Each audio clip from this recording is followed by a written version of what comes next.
Agora, a Bíblia lida e explicada com Alain Amorim. Para quem quer ouvir a Palavra de Deus de forma simples e compreensível.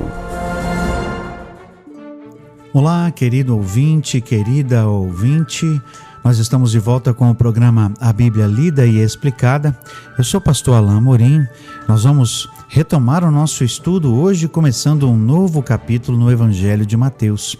Abra então a sua Bíblia, por favor, no Evangelho de Mateus, capítulo 16, a partir do verso 1 até o verso 4. Diz assim a bendita palavra de Deus: Aproximando-se os fariseus e os saduceus, tentando-o, pediram-lhe que lhes mostrasse um sinal vindo do céu. Ele, porém, lhes respondeu: Chegada a tarde, dizeis, haverá bom tempo, porque o céu está avermelhado. E pela manhã, hoje haverá tempestade, porque o céu está um vermelho sombrio. Sabeis, na verdade, discernir o aspecto do céu, e não podeis discernir os sinais dos tempos? Uma geração má e adúltera pede um sinal, e nenhum sinal lhe será dado, senão o sinal de Jonas. E deixando-os, retirou-se.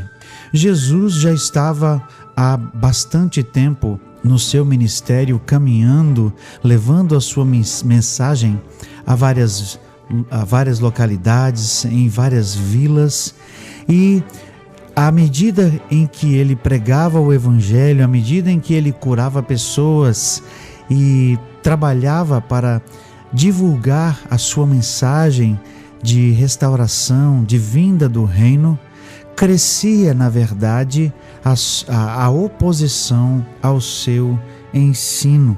Aqui nós vemos mais uma vez os fariseus e agora os saduceus juntos. Os saduceus eram um grupo específico, mas ligado aos fariseus, e esses dois lideravam, junto com os escribas, eles lideravam, os judeus naquela época. Eram a liderança da seita dos judeus, do judaísmo, e eles aqui também estavam liderando essa oposição a Jesus. Eles chegam então mais uma vez, lembrando aquilo que aconteceu lá no capítulo 12, eles chegam demandando de Jesus um sinal.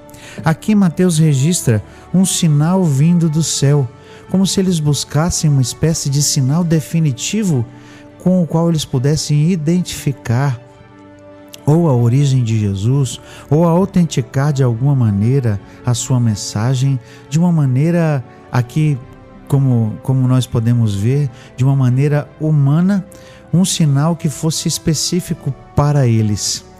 Ora, você deve estar intrigado, tanto quanto eu fico ao ler esse texto, em pensar que já vários milagres haviam ocorrido, vários sinais Jesus já tinha feito, e ainda assim esses homens estão aqui mais uma vez demandando um sinal. Também é possível pensar, e você pode pensar dessa maneira: ora, seria muito fácil para Jesus fazer mais um milagre, mostrar algo, fazer algo ali diferente que pudesse distingui-lo e finalmente convencer esses líderes judeus. Sim, era fácil para Jesus, mas ao mesmo tempo Jesus estava lidando com um grupo de gente que, não importando o tanto de sinais que aparecesse diante deles, eles jamais creriam. Por isso, essa resposta dura de Jesus, por isso esse puxão de orelha, digamos assim, vindo de Jesus.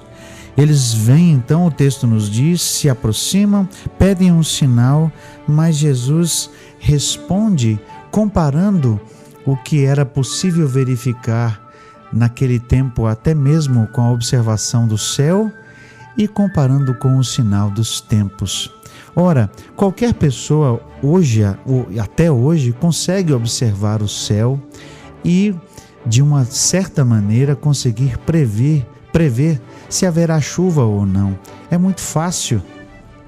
Naquele tempo como hoje, se o céu estivesse avermelhado no começo do dia, era uma boa indicação de que poderia haver chuva mais tarde. Mas, ao contrário disso, um final de tarde avermelhado indicava que o dia seguinte viria sem chuva. Era fácil identificar, ou de certa maneira fácil e corriqueiro, observar a indicação do tempo ou do mau tempo de acordo com a forma como o céu se apresentava e as nuvens. Para muitas pessoas isso também parece fácil, mas para aquela geração que estava ali com Jesus diante de seus olhos, com os milagres repetidos de Jesus, com a sua pregação, ou seja, já com bastante evidência diante de seus próprios olhos, mas no entanto esses líderes judeus se recusavam a compreender aquilo que estava acontecendo, bem diante de seus olhos. Ora, nós já vimos que isso não era novidade, isso não é novidade para nós. Os judeus, como nós vimos lá no comecinho do Evangelho de Mateus, falharam em reconhecer o nascimento de Jesus como um nascimento extraordinário.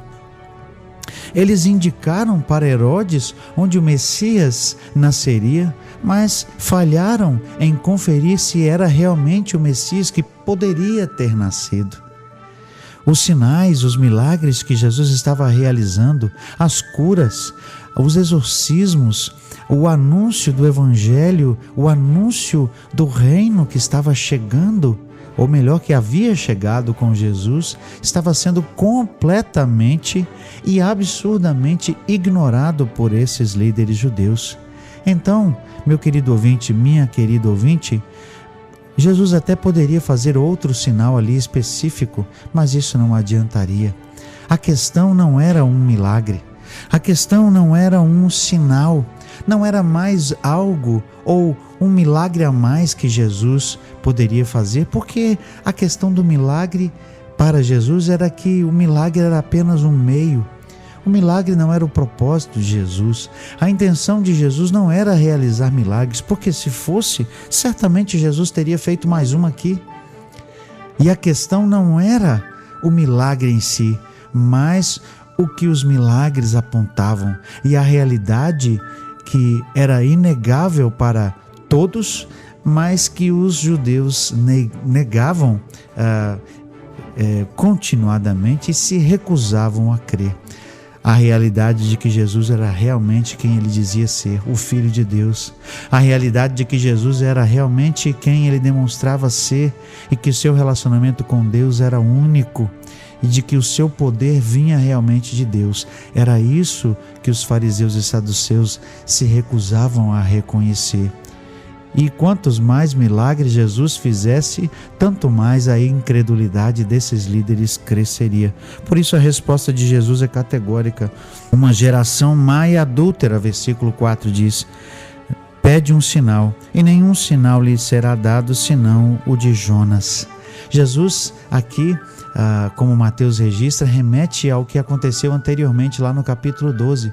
Nós vimos qual era o sinal de Jonas. O sinal de Jonas é um apontamento para a ressurreição, a morte e a ressurreição de Cristo. Parecia que Jesus estava dizendo, esse grande sinal irá convencê-los finalmente ou irá então condená-los definitivamente. E nós vemos que para a maioria dos líderes judeus esse foi o caso. A morte e a ressurreição de Jesus não convenceu a maioria dos líderes judeus, assim como também o seu ministério não o fez. O sumo sacerdote não pareceu movido pela ressurreição de Jesus, assim como ele não foi movido à compaixão pelo sofrimento de Jesus que estava bem diante dos seus olhos, porque ele mesmo havia dado a ordem para isso. Enfim, nós vemos aqui a reação daqueles líderes que continuavam a ignorar os sinais dos tempos. Eles estavam ignorando o que estava diante de seus próprios olhos.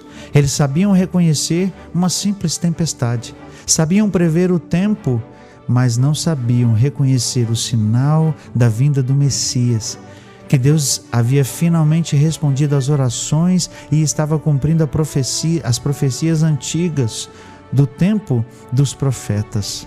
Eles não estavam reconhecendo o que estava bem diante de seus olhos. E isso nos faz perguntar hoje, e me faz perguntar a você que me ouve nesse programa: você consegue reconhecer quem é Jesus? Você consegue enxergar além do que os seus olhos veem? Porque é preciso passar para muito além dos milagres. É preciso passar para muito além dos milagres e aquilo que Jesus pode fazer, para quem Jesus realmente é, o Salvador do mundo, para aquilo que Jesus veio realizar, a salvação de Deus, a vida eterna, o reino do Senhor que Ele veio inaugurar e que Ele quer que se estenda por todo o mundo, passando pelo seu coração, meu querido ouvinte, minha querida ouvinte. Quiçá você hoje vai poder reconhecer em Jesus muito mais do que um mero operador de milagres, muito mais do que alguém que está aqui para satisfazer os desejos de algumas pessoas, mas alguém que está aqui para oferecer vida e vida eterna. Porque senão nós correremos o risco, você que me ouve correrá o risco de, assim como esses fariseus daquele tempo e saduceus, perderem a oportunidade de reconhecer quem Jesus realmente era e estar, então, na verdade, alheio e à parte da grande realidade do propósito da vinda de Jesus para esse tempo, para o nosso tempo também. Então, para nós também permanece o mesmo sinal, o sinal de Jonas, o sinal da morte e da ressurreição de Jesus, o sinal do propósito de Deus ao ressuscitar Jesus e conceder vida eterna àqueles que creem no seu nome. Nós veremos que o capítulo vai continuar, Jesus vai ainda lidar com esses fariseus e saduceus e com as implicações dos ensinos dos fariseus. Nós veremos isso no nosso próximo encontro. E até lá, que o Senhor te abençoe. Acesse agora nossa plataforma e baixe os podcasts www.rede316.com.br. A Bíblia lida e explicada com Alain Amorim.